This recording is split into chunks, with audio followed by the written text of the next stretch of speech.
Bliss. This is Zanael coming at you.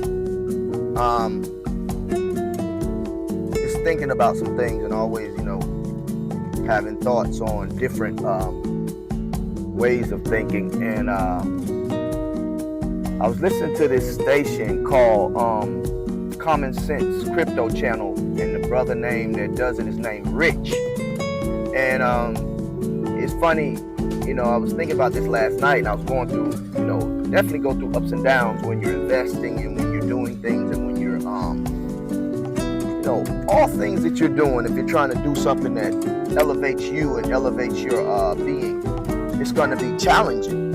And he was saying, why do people have to be negative? And he talks a lot about XRP, and these are one of the investments we're making now at this time, in this moment in time. And he was talking about how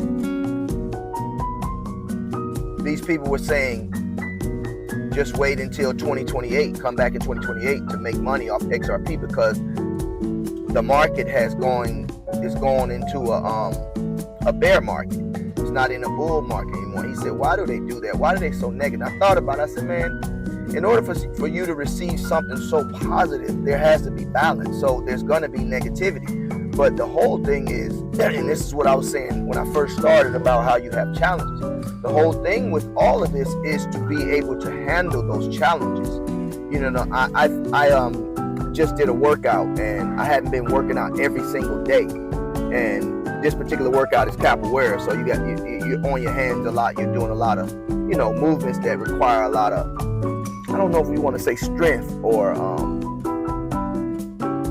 but require a lot of strength and flexibility. Say strength and flexibility. And it was difficult for today, but then as I did it more, I felt good after I finished. So I noticed that if and when, and I am, when I work out more, if I do 20 minutes a day, it's easier. My workout becomes easier. But if I don't, and I do only 3 days a week, and I only visit it here and there, then it becomes harder. It's more of a struggle when it comes time for me to do capoeira. And then sometimes we have quarters, so that's a time when you're just doing it and you're excited and you're sharing and you're celebrating. And you can't really celebrate if you haven't done no workout. You haven't really put no time in to study.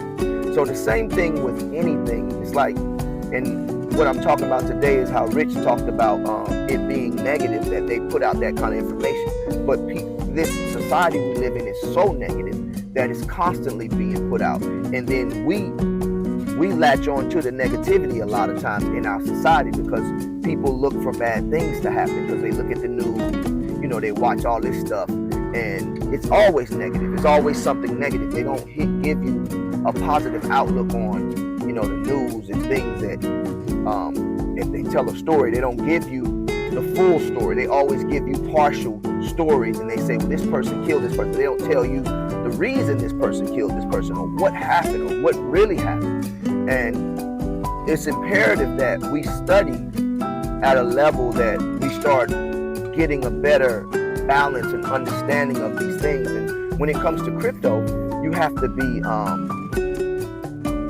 skilled to a certain degree and investing. But this is a new class of investment, and a new financial system that they're putting in place. So they put out roadblocks and different traps for people. So, because Rich was saying, don't you know when you're saying that negative stuff, it affects new people? And of course, that's what they want to do, because they want those people to buy it and then they sell it. Or the new people that came in last year that bought at $3, they want them to sell their crypto. They sell their XRP.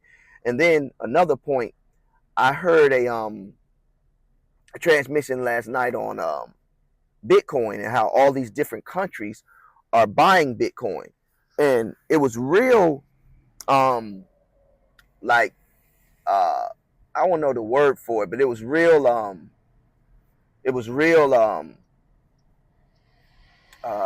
what's the word for it? It was real invasive, and it was real negative kind of towards any other cryptos. I couldn't think of the word for it, but it was they were tricking people and not talking about other cryptos. They was just talking about Bitcoin. But it doesn't mean that what they were saying in this video wasn't valid, because they were saying how all these countries are trying to get Bitcoin, but what's going to happen is they're going to run out of Bitcoin, and most countries are vying for to get as much as they can so they can have a seat. They were talking about China and America and how Trump came out with this this man, I'm drawing blanks like a mug, I guess because I'm driving and stuff around me going on. But they were talking about how Trump made this what he did with Bitcoin. He made it a strategic reserve. That's what I was trying to think. Damn, I couldn't even think of the damn strategic reserve word. But they were saying that China said no to that. They were like, man, we got to get in on this game, because if they get all the Bitcoin.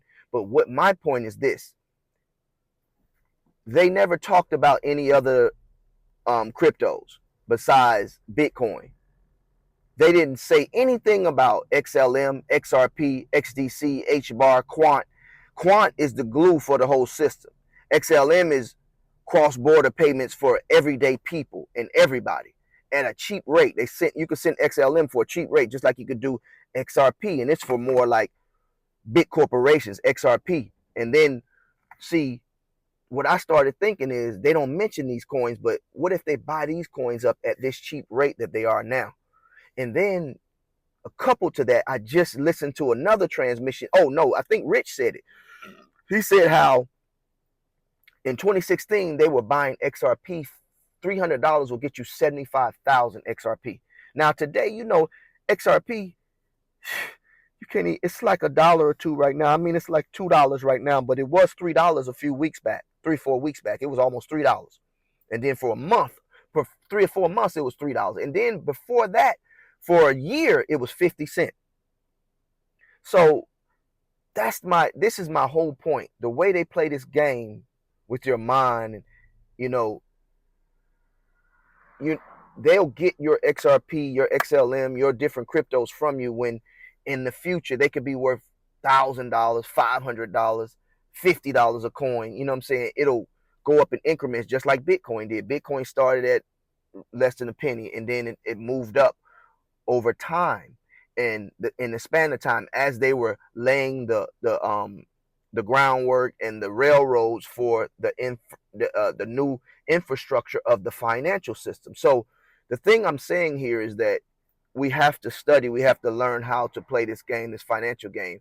And the last thing I'll say is that we have to study how to set our corporations, our trust up, so we can protect our wealth. You can't just have wealth and not protect it. So these things are very important and things to pay attention to. But while you're doing this, it's not going to be a cake, like a walk in the park. You have to study, you have to apply yourself, you have to do research, you have to continue to have, the tenacity to do these things, and you have to get the research and the understanding outside of this in order to have the ability to do this. You know what I'm saying? It takes all kind of studies. It's not just studying finances. It's studying how to, work your brain, how to develop your brain, how to develop yourself in order to raise above certain levels that you may be at. But this is Zanael signing off. Thank you. It's been a blessing and a abundant share. Take care.